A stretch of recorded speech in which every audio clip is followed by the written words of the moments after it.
This is Storybook Radio. Chapter 15. Dell sits beside Phoenix, whose chest rises and falls in a shallow rhythm. The room is quiet except for the faint hum of the central air and the occasional creak of the old house. Dell glances at his watch, noting the time. 15 hours have passed since Phoenix slipped into his profound slumber, a sleep deeper than anything Dell has witnessed before. The door creaks open, and Dell looks up to see Valerie stepping into the room. Her footsteps are soft against the carpet, her presence cautious yet purposeful. She approaches Dell, her expression a mix of concern and curiosity.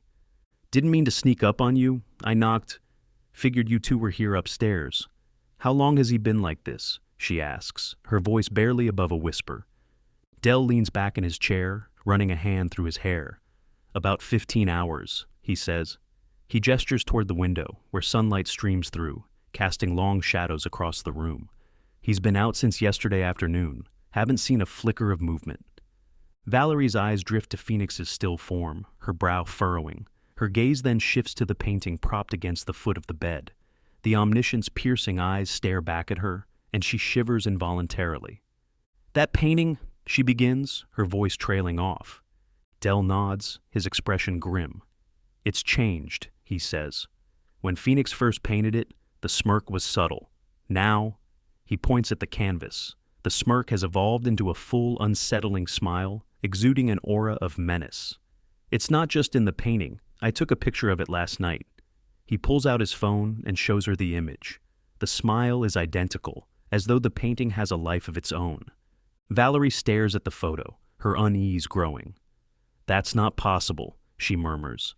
She glances back at the painting, half expecting it to move. "It gets weirder," Dell continues. "You said your GPS acted up on the way here?" Valerie nods, her frown deepening. "It kept leading me in circles," she says. "Every route brought me back to the same spot. I almost gave up until I saw him." Dell raises an eyebrow. "Who?" "Paragon could be the man you met all those years ago." Valerie replies, her voice tinged with disbelief. "He was standing by the roadside, holding a sign with directions. At first, I thought he was just another weirdo, but then it was like he knew I needed help." Dell's eyes narrow. "Paragon? What did he say?" "He gave me directions to break the loop," she explains. "Led me back to the main road, but then my tire blew out, and before I could even call for help, he showed up again. Fixed the tire like it was nothing." Dell sits forward, his interest piqued. "And he talked about the omniscient?"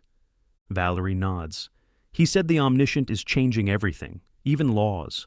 He mentioned something about Phoenix being a key player in what's coming. It was strange.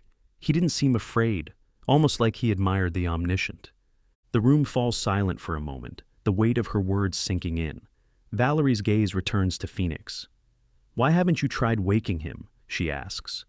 Dell hesitates, choosing his words carefully.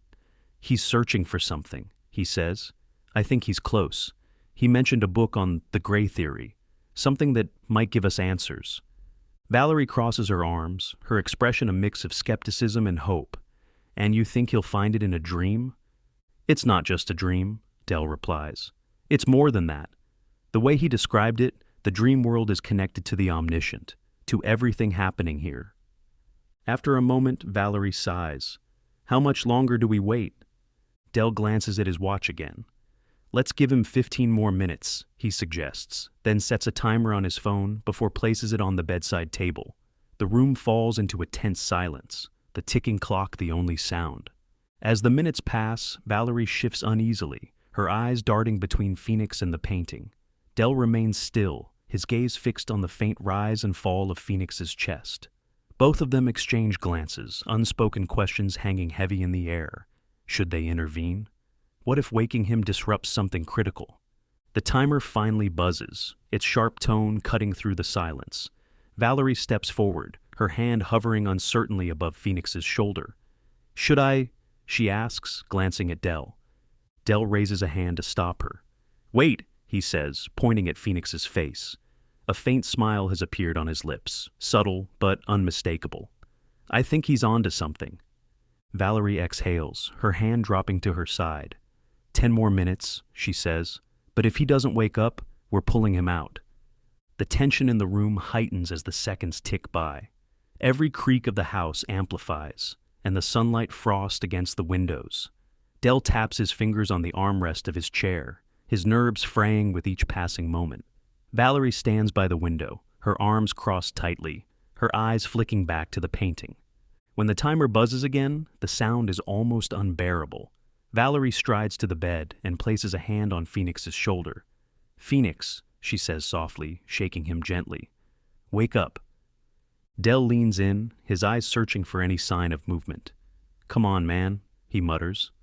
Despite their efforts, Phoenix remains unresponsive, his breathing steady but shallow. The faint smile lingers, but it offers no comfort. Dell and Valerie exchange worried looks, the weight of uncertainty settling heavily between them. "What now?" Valerie whispers, her voice tinged with frustration and fear. Dell looks at Phoenix, then back at the painting.